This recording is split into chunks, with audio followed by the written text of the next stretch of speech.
The doll was awoken by a strange noise. It stood, staggering a bit, not yet used to being alive. It wandered until it was stopped by a mirror-like barrier. It stared, but with what? It had no face. There were no fingers or toes, no distinguishing features of any kind, other than patches and protruding stuffing everywhere. The doll didn't understand. It could see what was in front of it. It could feel the mirror when it touched it. The strange reflection bounced back, forming ripples. Between each ripple there were images of a small town. It was dark, snowing. A man was in the middle of the storm, bundled in a little over a coat and a scarf. He walked to an empty store with glistening trinkets displayed at the window. He held a rock tightly to his chest. There was that strange noise again.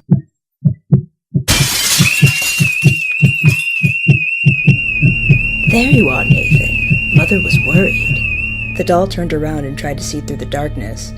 An enormous hand with bony, wrinkled fingers grabbed it by the waist and lifted it. The much smaller figure looked up at where a head should be. "Do you want to watch?" The doll nodded. Mother used her opposite hand to pry open the mirror. The edges of the opening dripped and slid on the sides. In the scene from earlier, the man was exiting the shattered window with armfuls of merchandise. The mirror followed him as he returned to his home. He occasionally slipped and was out of breath. He dropped some of his prizes and hesitated, but still kept going. His vision was leaving, his energy fading, but nothing stopped him or loosened his grip. The strange rhythmic sound increased in speed. This perplexed the doll. It looked up for guidance. "Such an awful child. You're not like that, are you, Nathan?" The doll didn't understand, but shook his head anyway. "Listen. That's what's wrong with him. That chaotic little organ in his chest, making him think, feel, act for himself. If he's going to waste it, he doesn't need it." The doll, still tightly in the stranger's grasp, was pushed through the mirror. It felt a force, and for a moment, everything fell silent. The doll looked around. Instead of darkness, there was white, cold, and an unfamiliar building.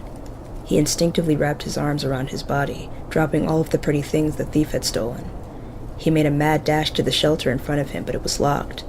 He looked behind himself as the mirror began to close again. Nathan saw another doll at his former residence sporting a jacket and scarf, just like the thief. Mother was reaching for it. The portal closed before Nathan could see what she was going to do. Confused and shivering, the doll looked at his hands. There were fingers. He wiggled them a bit. He then felt his face. There was a mouth, a nose, and two eyes with noticeably poor vision. He placed his hand on his chest. Nothing. The weather was getting worse. Nathan stuck his hands into his pockets and felt something metallic in one of them. He pulled out a key. He tried it on the door in front of him and it worked, so he quickly went inside. There was a fireplace across from a long, dark-colored couch. A love seat sat by them, and underneath it all was a carpet as pure as the snow falling outside. Nathan walked further into the room, absorbing the soothing atmosphere. He passed a small mirror behind the dining room table and stopped. He cautiously approached the reflection and squinted at it. He had shaggy hair, dark eyes, and pale skin, just like the thief.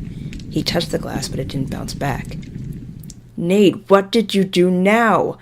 Nathan watched a younger boy staring outside before slamming the door shut. Bits of snow managed to get in. "The folks are gonna kill you when they wake up." The doll couldn't even fathom what was happening, let alone think of a response. He stared at the boy for a moment. Then suddenly, almost mechanically, he found his voice. "You're right. I'm sorry. Let's return the merchandise before we get caught." And so they did, because Nathan was a good boy.